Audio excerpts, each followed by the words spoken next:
It's all, been shut down for 7 months, right? It's weird. But on the other hand, we're doing these things live online and people are really enjoying them. And in fact, in some ways, differently, we are impacting more people because now, something like what we're doing, maybe 600 people are going to watch, So on that note, we are live on Facebook. I am going to take a few minutes to excuse myself, Brother Gary, Dr. Gary Schwartz, to greet the community, a couple of quick announcements, a little centering, and then it's all about Dr. G. So welcome one and all. I wish you could have seen my face when Dr. Schwartz came on the line, because if there was an energy shortage previous, it wouldn't have been after. I do love this man, and we've worked together and we've been friends and we've known about each other's journeys and work, and have always had remarkable, not only connection, but synchronicity and all kinds of bizarre things that keep us connected even when we lose touch. So we're going to get to this man and his introduction in a moment. For the rest of the community though, or anyone who's watching and learning about Althea for the first time, please check out our website, altheacenter.org. We do have an events page with all kinds of cool stuff coming up. I'm going to be teaching a 4-part workshop called Spiritual Toolkit, and we'll be diving into 4 different significant tools that help people cope with change, create change, thrive during times of change, and so on. Speaking of synchronicity, on October 5th at night, Dr. Ken Harris, who wrote a book on synchronicity, and I can't remember if you guys met, but I know he reached out. At any rate, he's got a great book on synchronicity. Gary would love it, and it's done very well. It's been a top #1 on Amazon for a while in his category, so we're going to have a conversation there. The Mariposa program, the LGBTQ immigration exploration, it's been amazing. The last of the 4 is coming up Tuesday night, September 29th. And again, there's all kinds of cool stuff yet to come. So why don't we do this to get centered? Gary, what you might not know is this community that we are a part of today has had all kinds of expressions and versions and formations, but it started in the late 1800s. Wow. Yeah, in southern Colorado, in Pueblo, Colorado. And you're going to find this fascinating. I know Rhonda would find this fascinating. These women that gave birth to the divine science movement were students of Melinda Kramer and Emma Curtis Hopkins and some of the founders of Christian Science and religious science. They were of the belief that God is all, God is consciousness, God is energy. And as such, if we change our thoughts, change our emotions, we participate in the very fabric of the universe. And their first building, their first flagship community was here. It's right where I am right now. It was built almost exactly 100 years ago. Wow. And we have their articles of incorporation from the late 1800s hanging on our wall.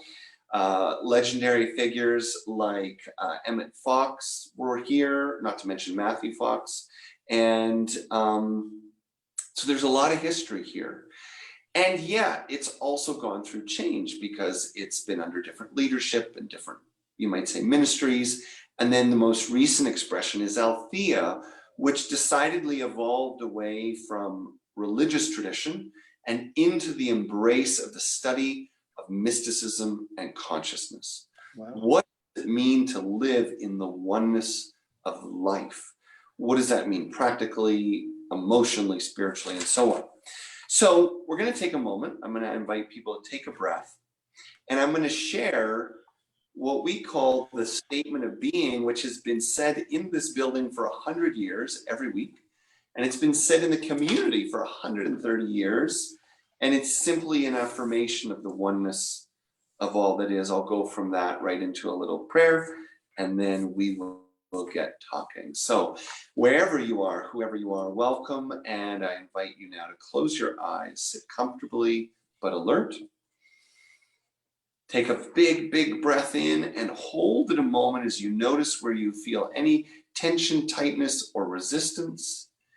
And then with some love and intention, just breathe it out, let it go, and feel yourself soften and relax. I encourage you to use your breath a few more times just to slow down, settle down, and find your silent center. The place from which we remember ourselves as expressions of the One.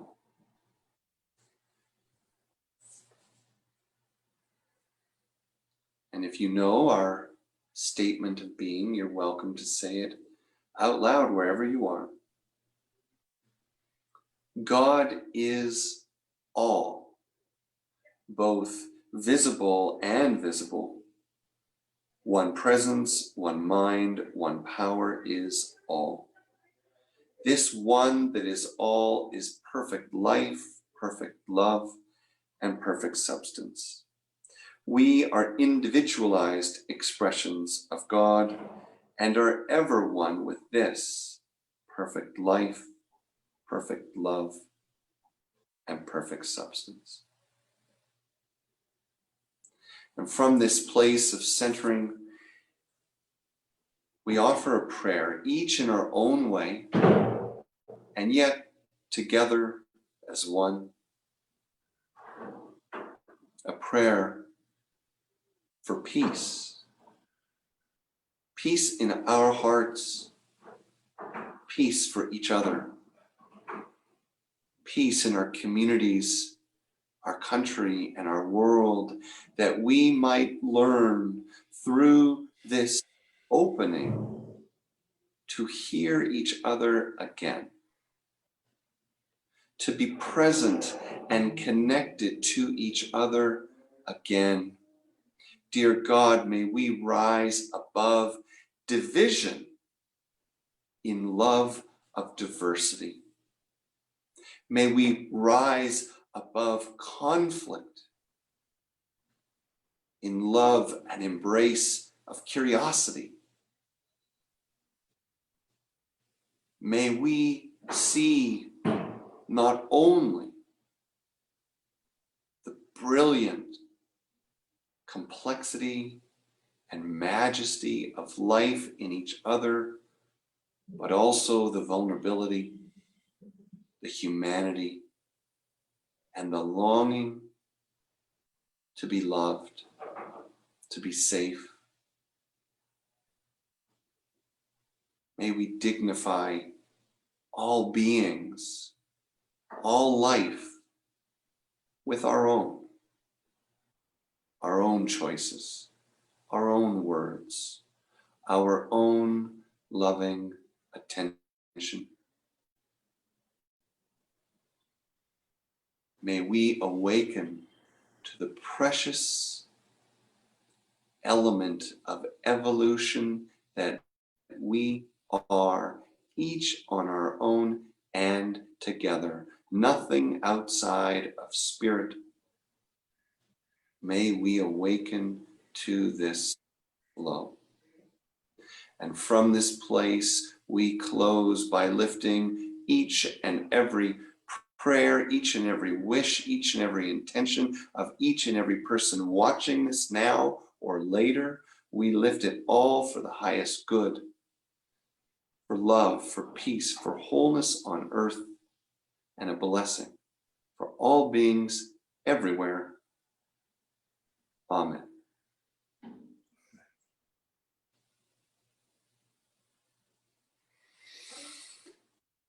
So, Dr. Gary Schwartz, welcome, welcome. Most people will now know you either by your illustrious reputation or by our promotion. They've read about your background and history. I have been personally, highlighting and talking about how you have invested, I mean, really your life. You should just say your life. I could say decade, but you have invested your life in being willing to take the powerful and compelling lens of science into what are really the most precious and important places to us as people. Although it's not always seen that way. And that's the very bridge I've always felt you've tried to make. In other words, I see you as someone who takes the tool of science into places where people think science cannot go because it's not real, it's not substantial, it's all in our heads. And what I know from your amazing work is that you again and again and again reveal that that is not true. That the things that we call spiritual, that we call energy, that we call healing, consciousness transformation, these aren't buzzwords, these aren't mental projections, these are realities that we can interact with and measure. And sometimes the only real challenge is not whether they exist, but whether we have the tools and the intelligence to engage them.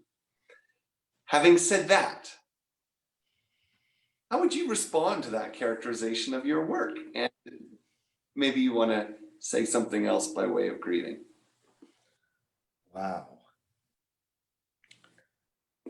I don't think I've ever heard anyone express the deep intention of the work that I've been involved with, and its larger purpose than what you just expressed. In fact, I hope this is being recorded. Is it being recorded? Yes, by being on Facebook, it's automatically recorded, yeah. Then you have to get me a copy of this because I have to hear that again.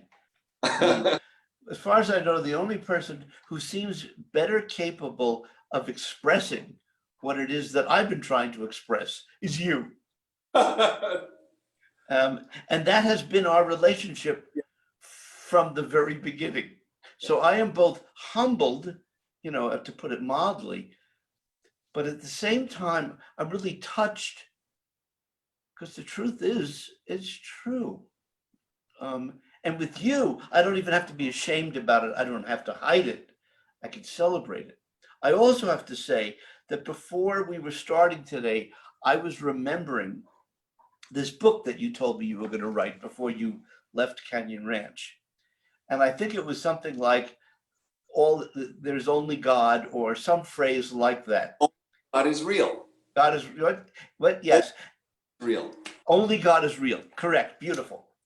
And then to hear that where you ultimately moved has this very long history, because I didn't really understand that it actually reflects divine science, which is the essence really of what when I put on my science hat or my science headphones, I call it experimental theology. If I were talking to scientists, but Althea sounds like all God, if I understand its meaning. I never thought of that. Yeah, I never thought of that. Gary, see? Oh my gosh. Of course. And instead of theo, like theos in Greek, it's a feminine. Ooh, that's beautiful. That's cool. Now I have to, go ahead. May I ask a question? Yes. Okay. And then maybe your listeners can appreciate the fact that you and I would often do these things. So I'm going to ask something which may have absolutely no relevance to the moment, but since you brought up that the coincidence of having this conversation with this person who wrote a book on synchronicity, and of course you and I have shared some extraordinary, compelling ones. Let me just out of the blue ask a question, and I'll phrase it 2 ways. Have you had any recent connections or association with horses And or does the horse symbolize anything for you that is particularly relevant to our conversation today? Okay, so hang on. So I should just, I got to talk to the community for a second. So here's the deal. By the end of this time together, we're going to talk about what all this means for you and what this all means for facing a world of uncertainty and chaos and change. But it's going to be like a wild ride till we get there. And when Gary and I were both involved with Canyon Ranch Resorts, you know, we would see each other, or he would send me a message, and the conversation would often start like this. Jonathan, I know we have to plan this important event about energy medicine. However, before we begin, does the word bupkis mean anything to you? And I'd say, bupkis? That's so weird, Gary. I was just talking to someone down the hall about what a strange word. Well, it just so, and then we would go and we would lose the hour of the meeting talking about how we had this coincidence. Okay, so horses. Now, I don't want to, you know, I don't want to play along falsely. Correct. And make something out of nothing. No, I don't want that. You know, that wouldn't be fair. I will say 7 out of 10. So the answer is, I don't personally have a hot spot on horse. However, in the last week, I did actually go looking for some special thank you cards because I wanted to send a card to my Lakota father in South Dakota, and I bought a pack of horse cards. When I got it, however, because the horse is so important to my wife, I decided that before showing her the cards for him, I wrote her a very nice card about her and, you know, of course, love and gratitude. So she got the horse card. Then later, he got the horse card. And we went out for a walk because near our home, there's an open space. And for the longest time, this large field, which we used to go visit, it's fenced, had no horses. So years ago, they had horses, and I would go with my son, Ryan, right, when he was, let's say, 4 years younger, about 8, and he'd take some grass or whatever and feed them, and then they kind of disappeared. And we were walking with Narayan and Alusha, my daughter, and the horses are back. I don't know when, but it seems like this week, and or maybe in the last 10 days, and when we got the card. So horses are up. Okay, that is fantastic. Let me just make, okay, audience, just a few more minutes, and then we'll get back to the mainstream. But I had to ask this, and then of course I have to explain to you why. But let me make sure I heard this correctly. Just this past week, you wish to send a card to your Lakota teacher, and you picked a horse card for him. How often do you buy horse cards? Well, never, literally. Okay, so you've never done this before. I almost never sent him anything ever. So. Wow. Okay, so this week, not only did you send him something, but you picked a horse card. But you then decided to give it to your wife because horses are very meaningful to her. So consequently, you then wrote something in a horse card, and then you gave it to her. And then you got a second horse card, which you then gave. This is all this week. Then you and your wife, or you and your son? Who went to the horses? All of us. All of us. You went to the field. Yes. To this field where there used to be horses and then there haven't been. But this week, there were horses. Is that fair to say? Fair to say. Okay. We could spend 2 hours on horse synchronicities today, and the audience would say, what? I can't, that couldn't happen. You couldn't possibly have all that. But you just gifted me in spades, Jonathan. I'm telling you, it's ultra touching And just to give you one little piece of the story, I won't give any details, but a week ago Sunday, I took a little ride. And I discovered that there was a vehicle that I had loved, which I subsequently sold and was now having seller's remorse. This is a few years ago. I really loved that car. It is the only car that I've ever had. No, that's not true. I've had one other that was like this, but it's a rare car for me because on the symbol of the car, the logo is a horse. It's a Porsche car. Okay. Now, I then drive past this used car lot, and there is my car. Oh, My car has been returned from the person who bought it from that lot and is now for sale. Now, I subsequently learned that it had been brought to the lot on Friday. It hadn't yet been put on the internet, and so it was just there. I then saw that and said, wow. I then drove, when I take a ride by myself or with Rhonda, one of the places we like to drive to is an area in Tucson, off of Tanque Verde, going east, where there are horses. Yeah, I know exactly. I'm sure you do. So I drove down that road, and I've been on that road, I don't know, 50 times, 100 times, I don't know. But on this one particular day, there were horses that were up close. Usually they're far away. They're not there, they're on distant fields or they're all over the place. But there were two horses literally at the fence. One of them was white and one of them was brown. And it was reminding me of my earlier horse synchronicities. I actually stopped and took pictures with me and the horses. And I asked myself, was another moment of horses going to be occurring? And was this going to be important to my life? So I'll give you just one more little piece. A week now has gone by. I've had all these horse moments, trying to make a decision. Should we rebuy this car?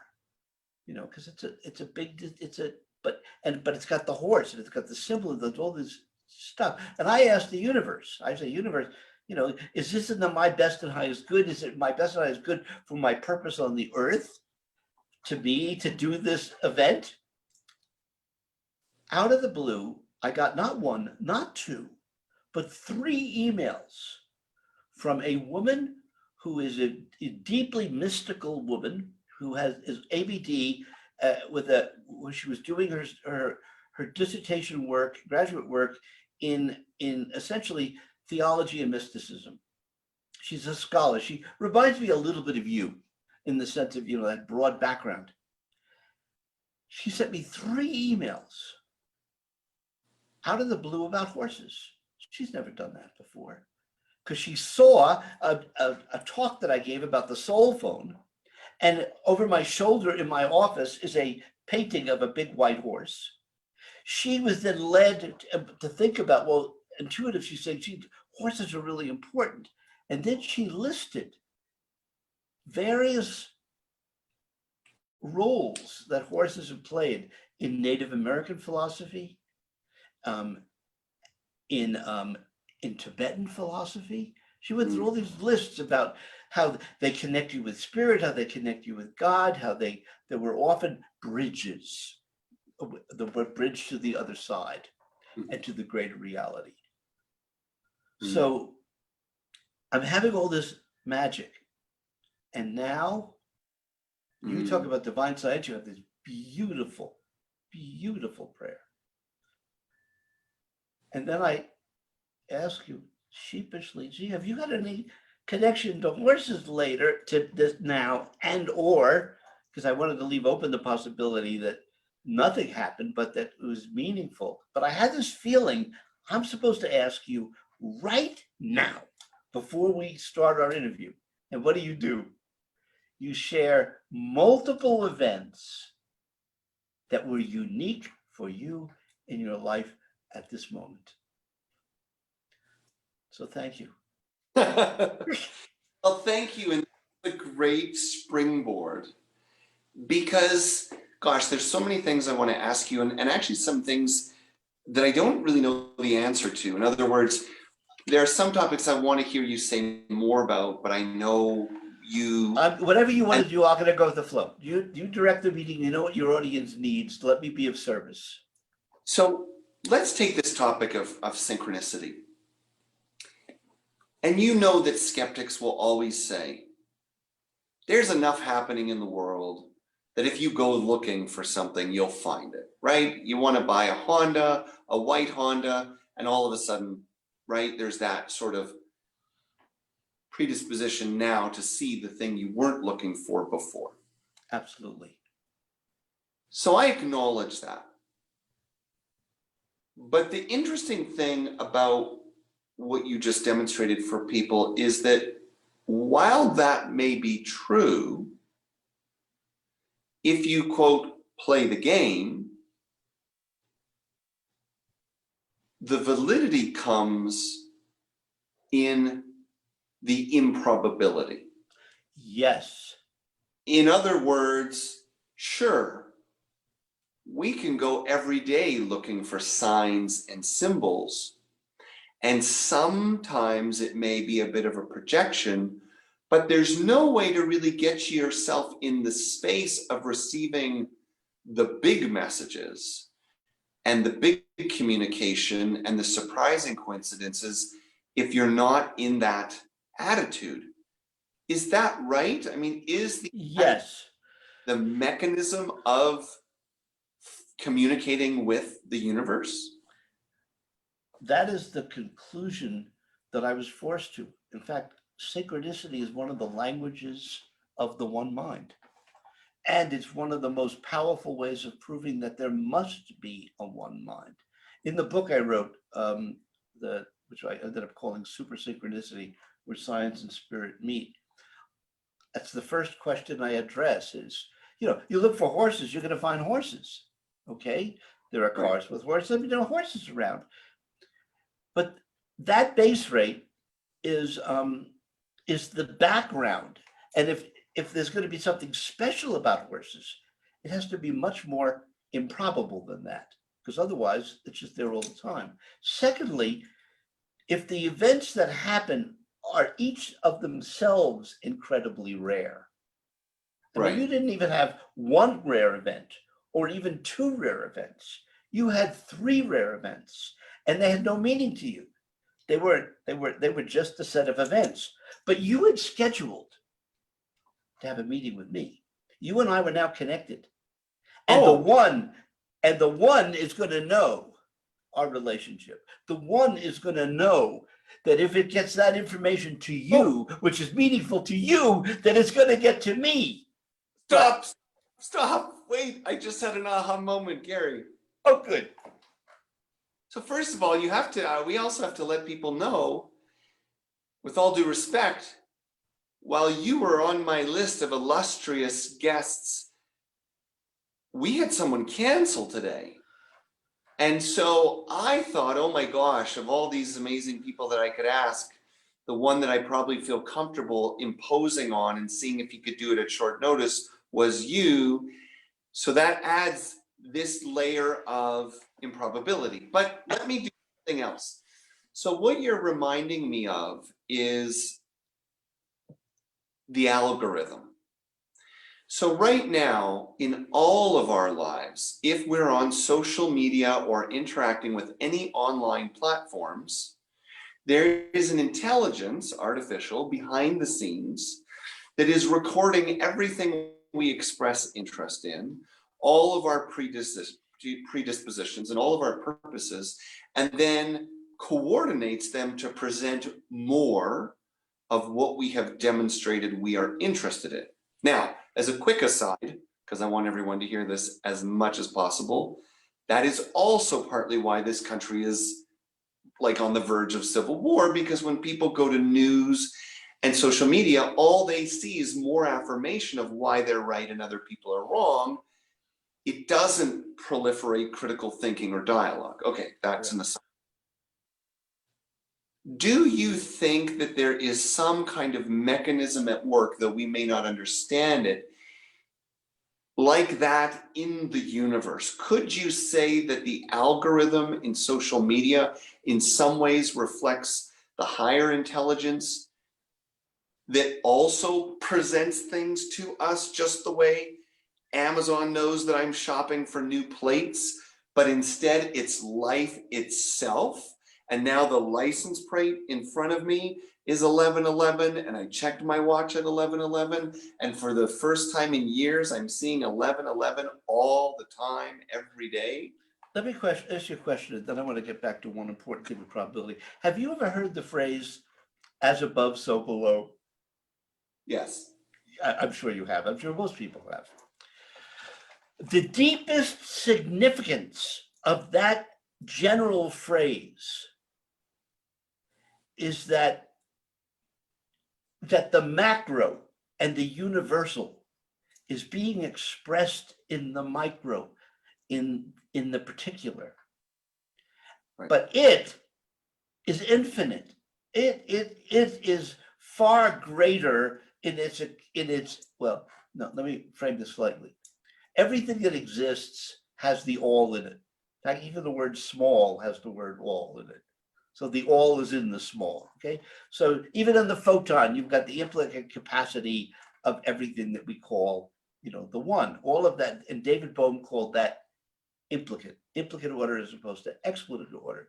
So often what we do in the physical, in our little realm, is we recreate, we think we're inventing, and we are manifesting in a unique way, but it's still a microcosm of the macrocosm.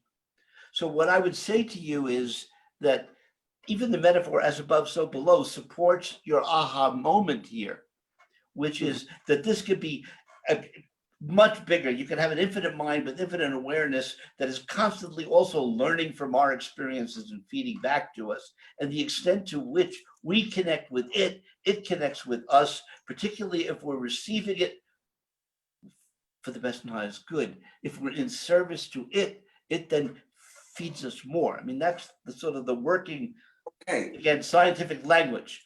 Go ahead. So that just leads me to this next thing I wanted to ask you. So you have literally studied, objectively, all kinds of healers, people who claim all kinds of talents and abilities.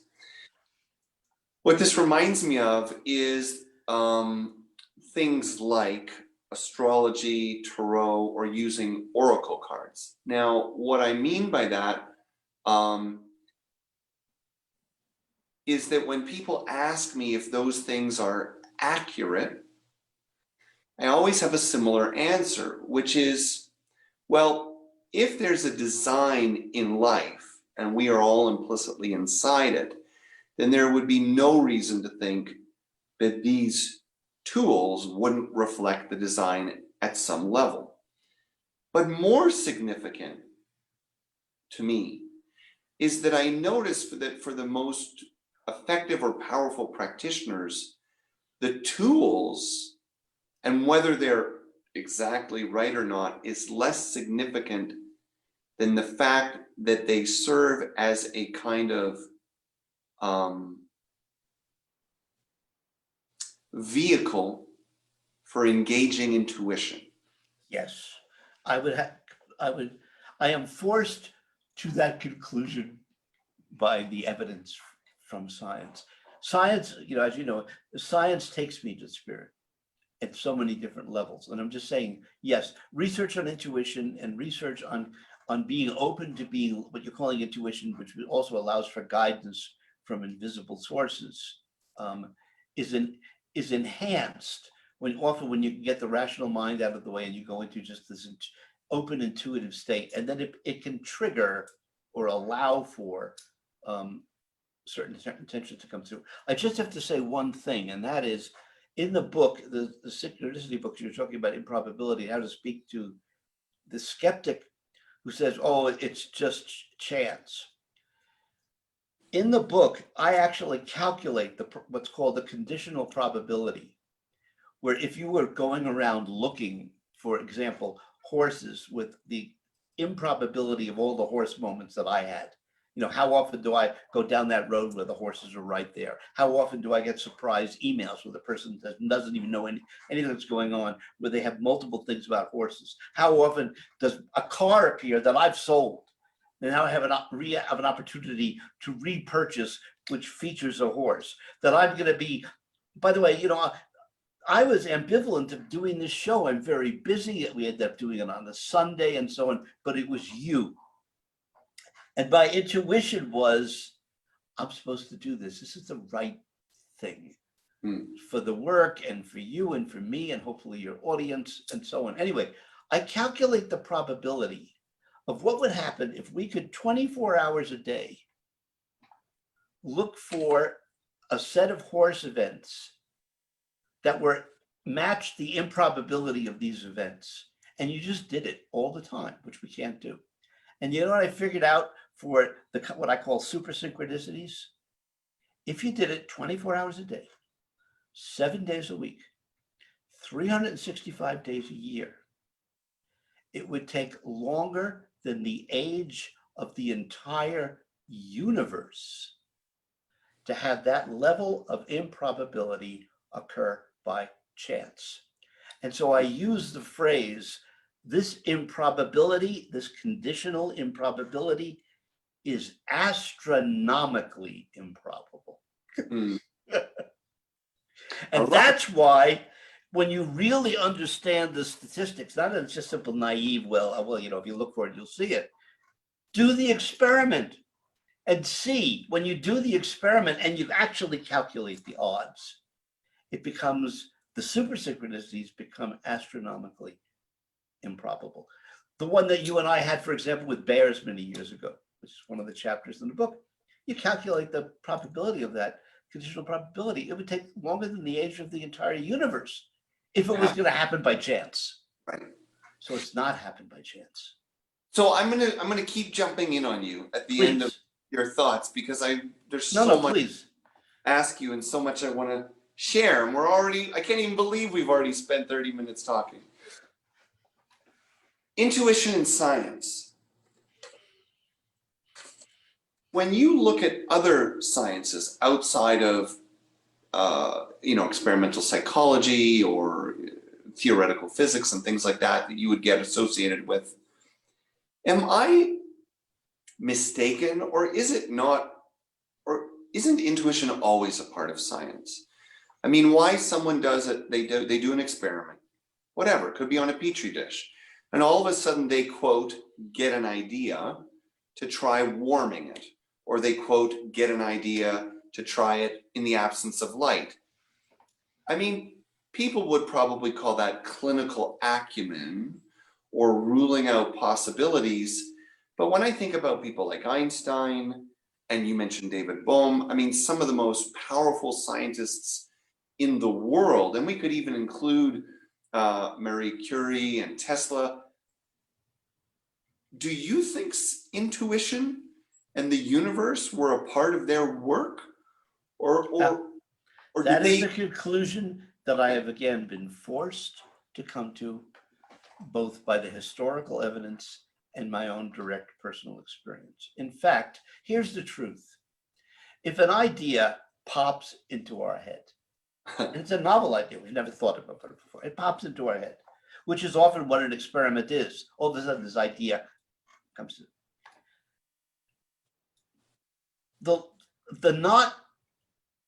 The not very thoughtful person, no criticism here, but the not very thoughtful person will just assume if the thought pops into my head, it's, quote, my thought. Mm-hmm. It's me, I own that thought. Okay, it's my thought. But the truth is, it's not like you did math and reasoned yourself inexorably to that conclusion. You're just sort of bubbling along, and then this thing pops into your mind. what I have learned to say is not that this is my idea. I've learned to say, this idea came to me. This thought popped into my head. I don't no longer have the arrogance of assuming that if some idea occurs which was not directly related to a specific chain of events, that I should therefore, quote, own it. Quite the contrary. More of the evidence points to the fact that it's when you're at moments where you're open that you can receive creative input from a greater source. And that includes people who have lived before us, what we call our ancestors or deceased loved ones, higher forms of intelligence and guides, and even the source itself. For many people, they're not aware that it occurs. And then for some of us, we grow to understand that process, and then we relish it, and we therefore nurture the opportunity to receive, quote, intuitive or spontaneous sources of information, guidance, whatever terms you wish to call. Wow. Okay. So now my mind's really going, and I'm thinking, okay. I'm getting excited here. We have about 15 minutes left already. I did want to give you the chance to talk about kind of whatever you want to talk about in case there was a project or adventure or the soul phone or whatever that you might want to share. But I do also have, so I'm gonna put all the questions on the table that I think we can fit in. So one is the open-ended. Is there something that you feel excited to share with any listening community? And let's keep it to 3 minutes. And then you can decide whether you want me to go further with it or we address one of the other things. By the way, another possibility, because this is divine science, because this is Althea, because this is Dr. Jonathan. If you ever have a cancellation and then you wish to have me pitch in at the last moment, I would be honored to continue the conversation in any and all areas that you felt would be meaningful for you and your audience. I consider this a privilege and a gift. A very special Sunday. So, okay, now I'll give you 3 minutes of this. You can decide whether you want to do this or not. We have been doing work, as you know, on what we call the soul phone. And the soul phone is a general term to talk about the use of state-of-the-art technology to make it possible for formerly physical people that we typically say have, quote, died, but their energy and information and their consciousness, although the totality of the research, all support says, just like everything's God, there is no death, there's only life. So we're trying to develop technology that could be accurate and reliable enough so that we would be able to continue to communicate, in particular with the people that we love. So this would mean, for example, that children who lose a parent have the capability to keep a relationship with the parent who has died, or the parent who has lost a child now has the opportunity to continue a relationship. And it's by definition, just like you and I have to choose to join together to use this technology. We and they on the other side, it's up to them, screen their calls, answer their calls if they wish to receive them. And the first version of this that would be practical is what we call soul texting, using what we call a soul switch. So imagine, for example, that a post-physical person who has post-physical hands and post-physical faces and their whole energy being is fully available to them after they've transitioned, just like the light from distant stars conveys all of its identified information long after the star has, quote, died. This individual can choose to come in and then interact with the device, the equivalent of, for example, pushing a switch, being detected. And we've been working on this technology, and we've gotten to the point working with, we call them our test pilots, or we refer to them as the A-team. If I'm talking to the scientific community, I refer to them as hypothesized discarnate intelligences, Or Ghosts. ghosts, right? But they're loving, playful, collaborating partners. Okay. We've gotten to the point, and I'm now submitting a paper based on 7 experiments totaling thousands of sessions using multi-blinded, multi-laboratory,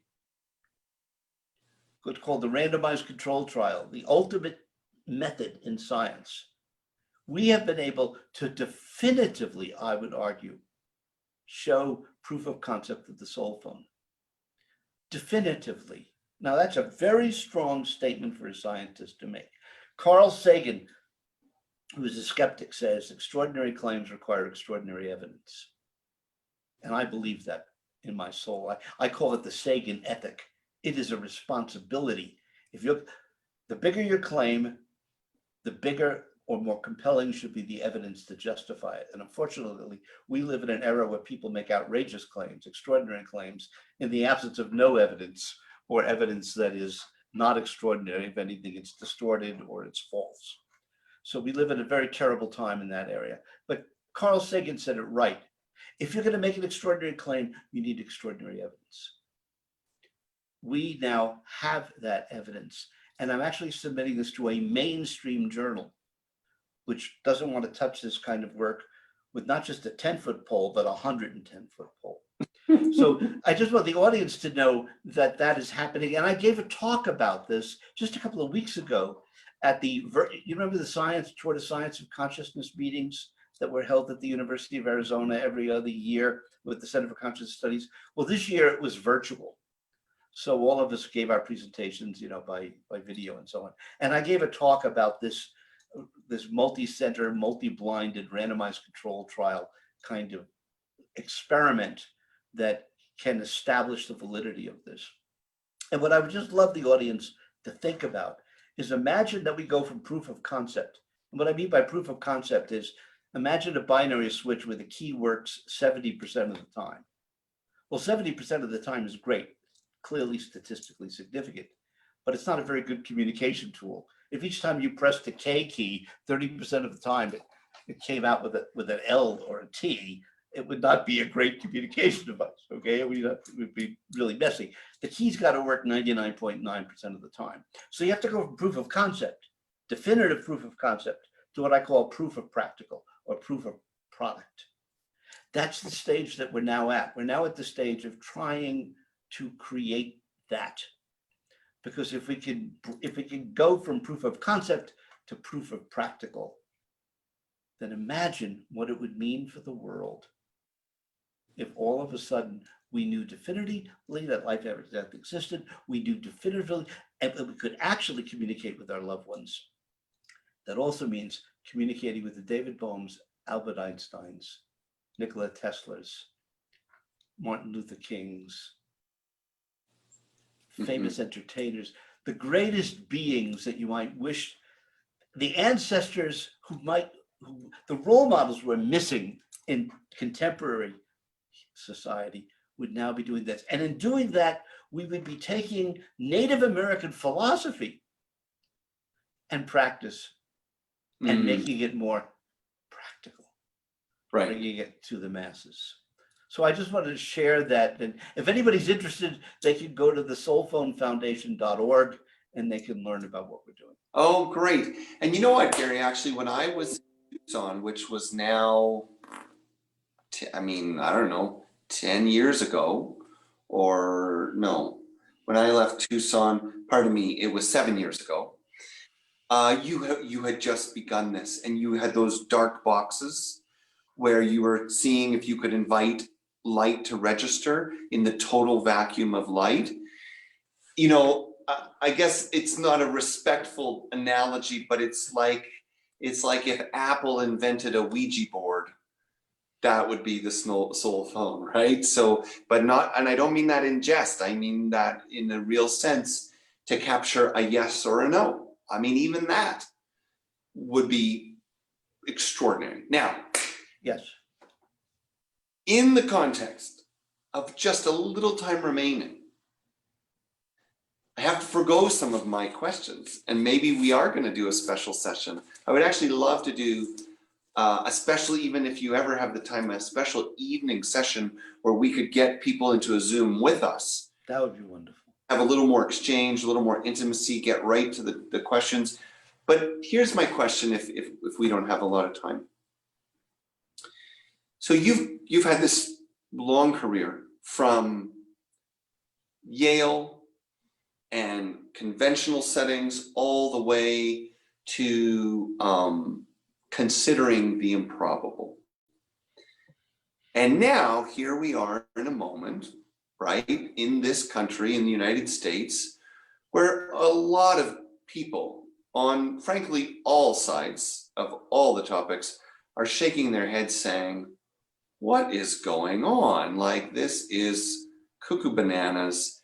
We've gone from, you know, reasonable differences of opinion to vitriol and as you say, lies and distortion in what we once thought of as one of the safest democracies, one of the most educated countries, and we're finding that it's just as vulnerable as any country in the world. In fact, the minute you have a political leader saying that they won't respect the results of an election, we're talking the extremes of what we've always typified as third world, despotic, fascist dictatorship. The point is, things are really scrambled here. At the same time, a lot of us recognize that in any time there's great disruption, you have to look at the long view. What is being unearthed and what is being invited and what is going to help us to rise above both sides of the argument to something sustainable we can come together on. So my question is, you can't be insulated no matter how hard you try from what's been going on. Do you feel there is anything in the history of your work or going on for you presently that you think of as helpful or instructive for people that are looking around saying, Gary, what do I do? How do I weather this time? Or what should I remember so I don't fall into fear and anxiety? Is there any perspective, a tool, something you heard someone say, a healer showed you something? I mean, how, you know, if we had 10,000, if we had 100,000 people on the call right now, and in the last few minutes, you could say, okay, folks, here's your instructions for the next year. I know that's a really big question. And I know there's so many things you could say, but is there something that intuitively comes to mind? All right. I hope we have a real conversation about this and how science can help us in this arena. Yeah. Okay, let me share with you, if I'm going to only say one thing, what gives me still the greatest hope for humanity. Hope for humanity.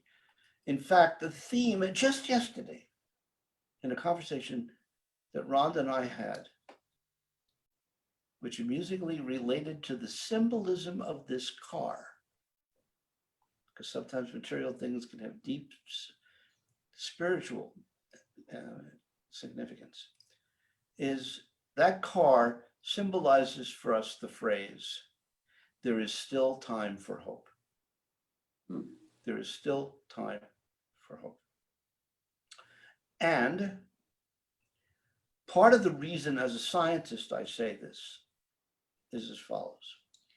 And by the way, I've written 3 questionnaires that we are going to be implementing over the next 2 to 3 months that speaks to this. And that is, it turns out that despite these seemingly insurmountable differences that people in the public experience, particularly between rabid Democrats and rabid Republicans, and I'll use rabid in both cases, extremes in both cases, and many of us feel these extremes. It turns out that deep inside us, but it's very easy to get to, we find that there's a set of meta things that we all absolutely share. That there really is that and that we've lost our way. We've even lost our ability to see it. And that's partly been enabled by technology, which has gone amok, and the abuse of technology, where it's so easy to not look at information that you don't want to see, and so on and so forth. But the critical thing is, if you ask a person a question such as,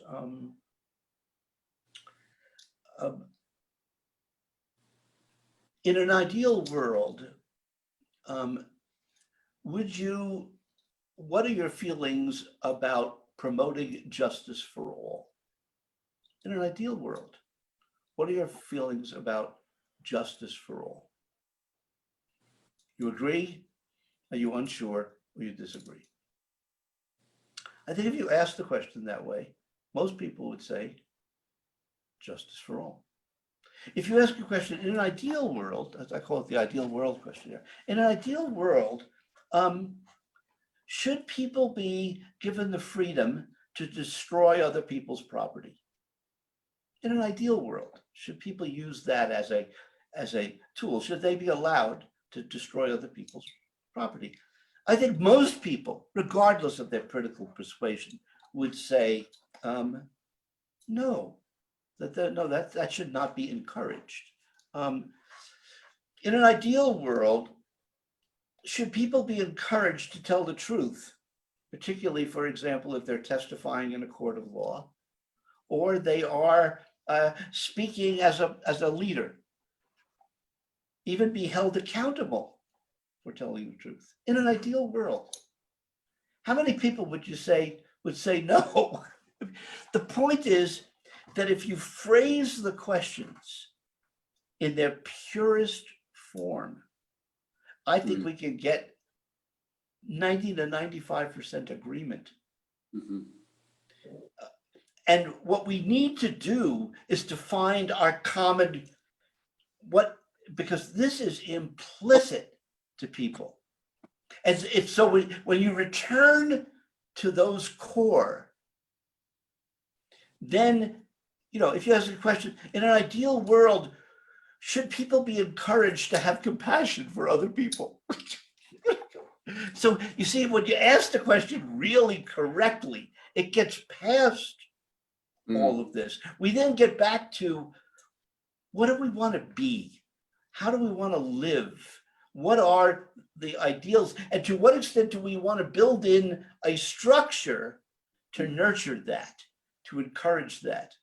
If that means, for example, in the case of Americans, because we've got this, as you know, unfortunately insulated view of us. You've heard the phrase, with liberty and justice for all. I would like to see that expanded slightly to say, with liberty, responsibility, and justice for all. We want the freedom, but we forgot the responsibility attached to the freedom. So I think there are ways, and I think science can be used to show that in our core, we have this greatness. But as you know, like a knife, people ask, is a knife good or bad? Well, a knife's just a knife. You can use it for curing or for killing. It's how the tool is used, that matters. So the question is, we have the capacity to be truth seekers. We also have the capacity to be liars. Which one do we feed? How do we raise our children? What kind of world do we want to live in? Do you remember the movie Contact, the Carl Sagan movie? I don't know if you saw that. Well, and at what point Dr. Arroway, the female main character, has just lost out of being selected for the first person to go off in this machine that was communicated, and the NASA scientist, whose name I've forgotten, was selected. And he says to her, he says, I'm sorry, he says, that honesty is not rewarded in fairness. is not encouraged. She says, but that's just the way the world is. And she says, funny, she says, I've always thought that the world is really what we make it to be. So that's where I get my hope from. Yeah. I get my hope not out of a just a wishy kind of, loose kind of, but there's a real hope. There's a deep hope, and that's one of the ways to keep going. Yeah, beautiful. I think that's a beautiful note to end on, hope is what can and will unite us. And interestingly, to bring this full circle back to the beginning and the horses, I think that this conversation is actually an invitation to ask people to not only use this intuition and synchronicity to look for the things that, please them or make them comfortable or excite them. Those are good. But we can use this same methodology or attitude to look for hope. And that if every day you go to the news and you don't just scroll for the worst thing done, but you scroll for the best thing done, the algorithm of the universe will start to show you more of that too. So that is a wonderful note to end on. We will live through what we feed and celebrate. Gosh, I can't believe we just burned an hour like it was a minute. Gary, we always close with a brief centering and some gratitude. Do you have a minute to stick around? All I can say is thank you. Thank you so much. It's been fun. It's been interesting. And I think we're gonna do it again, right? And we're gonna talk about the Soul Phone. How cool is that? Soulfoundation.com. Soulphonefoundation.com. There's so much to talk about, so much more. But on that note, I'm going to invite whoever you are, wherever you are, to close your eyes, take a breath, and find your way into your heart. Breathing out, letting yourself connect with stillness and silence. And imagine for a moment that when you slow down and when you sense that stillness and silence, you enter into a place of intelligence and connection and possibility. And we share that right now. From this place, deep interdependence, we share the feeling of gratitude. Gratitude for another day of life, gratitude for all the ways we're nourished in body and mind, heart and soul, gratitude for each other.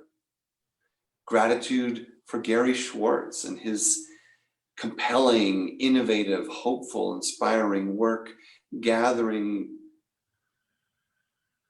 light